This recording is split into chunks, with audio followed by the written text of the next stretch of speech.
Assalamualaikum warahmatullahi wabarakatuh. Sahabat yang dirahmati Allah, ciuman merupakan bentuk kasih sayang yang sering ditunjukkan oleh orang tua kepada anak-anaknya. Ciuman juga bisa menjadi bentuk ungkapan terima kasih, rasa sayang atau tanda hormat. Di Indonesia, ciuman biasanya dilakukan di pipi atau kening. Lalu, bagaimana hukum anak angkat mencium orang tua angkatnya? Apakah ada aturan hukum yang mengatur hal tersebut? Di Indonesia, hubungan antara anak angkat dan orang tua angkat diakui secara hukum.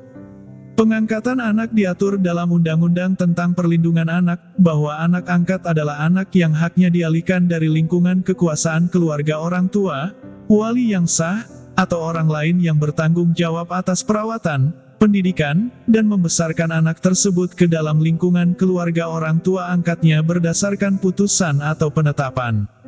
Lebih lanjut, penjelasan anak angkat juga termaktub dalam kompilasi hukum Islam, bahwa anak angkat adalah anak yang dalam pemeliharaan untuk hidupnya sehari-hari, biaya pendidikan dan sebagainya beralih tanggung jawabnya dari orang tua asal kepada orang tua angkatnya berdasarkan putusan pengadilan.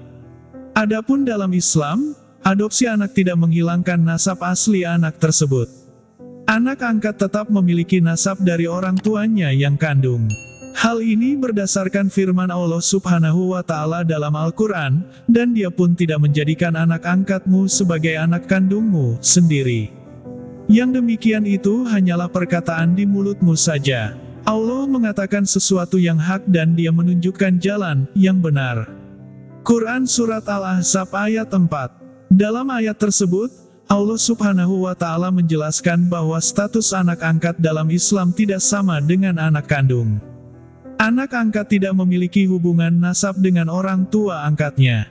Hal ini berarti bahwa anak angkat tidak dapat menggunakan nama keluarga orang tua angkatnya, tidak dapat mewarisi harta orang tua angkatnya. Lebih dari itu, Allah Subhanahu wa Ta'ala juga memerintahkan agar anak angkat dinasabkan kepada bapak-bapak kandungnya. Hal ini berarti bahwa anak angkat tetap memiliki hubungan nasab dengan orang tua kandungnya.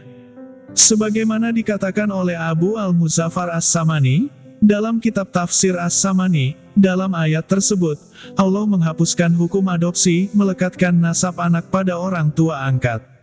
Pada masa jahiliyah, seorang laki-laki dapat mengadopsi seorang anak laki-laki dan menjadikannya anak kandungnya sendiri, sama seperti anak kandungnya sendiri. Rasulullah Shallallahu Alaihi Wasallam juga pernah mengadopsi Zaid bin Haritsah. Namun, Allah Subhanahu wa Ta'ala menghapuskan hukum tersebut. Berdasarkan penjelasan tersebut dapat disimpulkan bahwa anak angkat tetaplah sebagai anak dari orang yang melahirkannya, bukan dari orang yang mengangkatnya sebagai anak. Hal ini karena anak angkat tidak memiliki hubungan darah, hak waris, dan tidak memiliki nasab yang tersambung. Untuk mendukung argumen ini, terdapat juga hadis yang diriwayatkan oleh Abdullah bin Umar, di mana ia menceritakan bahwa pada masa awal Islam, orang-orang biasa memanggil Zaid bin Haritsah dengan nama Zaid bin Muhammad, karena ia adalah anak angkat Nabi Muhammad. Namun, setelah turunnya ayat Al-Quran Surat Al-Ahzab ayat 5, panggillah mereka, anak-anak angkat itu, dengan memakai nama bapak-bapak mereka. Itulah yang lebih adil pada sisi Allah, dan jika kamu tidak mengetahui bapak-bapak mereka, maka panggillah mereka sebagai saudara-saudaramu seagama dan maula-maulamu. Dan tidak ada dosa atasmu terhadap apa yang kamu khilaf padanya, tetapi, yang ada dosanya, apa yang disengaja oleh hatimu. Dan adalah Allah Maha Pengampun lagi Maha Penyayang. Setelah turun ayat tersebut orang-orang mulai memanggil Zaid dengan nama aslinya, yaitu Zaid bin Haritsah. Dari Abdullah bin Umar, ia berkata, dulu kami memanggil Zaid bin Haritsah, budak Rasulullah Shallallahu Alaihi Wasallam, dengan nama Zaid bin Muhammad, sampai turun ayat Al-Quran yang artinya, panggillah mereka anak angkat itu, dengan memakai nama bapak mereka. Setelah ayat itu turun, maka kami pun memanggilnya dengan nama Zaid bin Haritsah. Dengan demikian, dalam Islam anak angkat tidak memiliki hubungan darah dengan orang tua angkatnya. Karena itu, mereka tidak dianggap sebagai mahram. Mahram adalah orang-orang yang tidak boleh dinikahi, termasuk ibu, ayah, saudara kandung, dan seterusnya. Berdasarkan hal tersebut, hukum anak angkat mencium orang tua angkatnya dalam Islam adalah seyogianya dihindari karena bukan mahram, terlebih jika sudah mengarah kepada fitnah.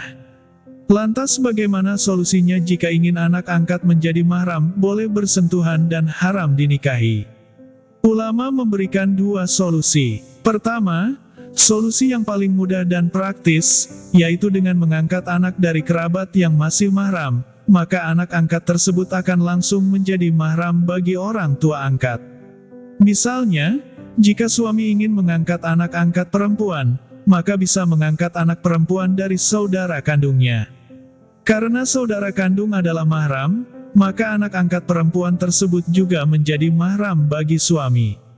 Terkait susunan mahram, sudah dijelaskan dalam Al-Quran Surat An-Nisa, ayat 4, diharamkan atas kamu menikahi ibu-ibumu, anak-anak perempuanmu, saudara-saudara perempuanmu, saudara-saudara perempuan ayahmu, saudara-saudara perempuan ibumu, anak-anak perempuan dari saudara laki-lakimu, anak-anak perempuan dari saudara perempuanmu, ibu yang menyusuimu, saudara-saudara perempuanmu sesusuan, ibu istri-istrimu, mertua anak-anak perempuan dari istrimu, anak tiri, yang dalam pemeliharaanmu, dari istri yang telah kamu campuri.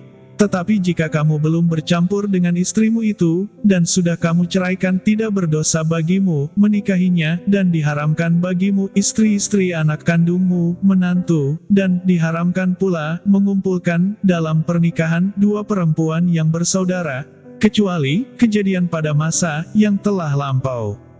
Sesungguhnya Allah adalah Maha Pengampun lagi Maha Penyayang. Kedua, dengan menyusui anak angkat.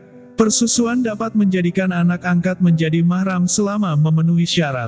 Menurut Syekh Zainuddin Al-Malibari, dalam kitab Fathul Muin disebutkan, persusuan yang mengharamkan nikah adalah sampainya susu putri Adam yang sudah mencapai usia haid, meski hanya setetes atau bercampur dengan lainnya, meski sedikit, kerongga bayi yang belum mencapai usia 2 tahun secara yakin, sebanyak 5 kali dengan yakin secara uruf. Maka penyusuan yang mengharamkan pernikahan adalah penyusuan yang memenuhi 5 syarat tersebut. 1. Susu berasal dari perempuan yang sudah mencapai usia haid. 2. Susu masuk ke dalam rongga bayi yang belum mencapai usia 2 tahun. 3. Masuknya susu harus secara yakin, bukan dugaan. 4. Masuknya susu harus sebanyak 5 kali. 5. Masuknya susu harus secara uruf, yaitu sesuai dengan adat kebiasaan setempat. Berdasarkan syarat-syarat tersebut, maka penyusuan yang hanya 1 kali tahapan, meskipun hanya setetes, juga sudah dihitung sebagai 1 kali penyusuan. Hal ini karena penyusuan yang mengharamkan pernikahan adalah penyusuan yang sudah masuk ke dalam rongga bayi, meskipun hanya sedikit. Berdasarkan dalil-dalil tersebut dapat disimpulkan bahwa anak angkat dengan orang tua angkatnya adalah bukan mahram. Artinya, mencium atau bersentuhan dengan orang tua angkatnya dalam Islam seyogianya dihindari, terlebih jika sampai menimbulkan fitnah. Akan tetapi ulama punya solusi jika ingin menjadi mahram dengan anak angkatnya. Pertama, seyogianya anak angkat berasal dari anak dari mahramnya. Ataupun kedua, diangkat ketika masih kecil, sehingga bisa menjadi ibu susuan dari anak angkatnya. Semoga bermanfaat dan jadi pelajaran bagi kita semua. Wallahu a'lam bishawab, wabillahi taufik wal hidayah. Assalamualaikum warahmatullahi wabarakatuh.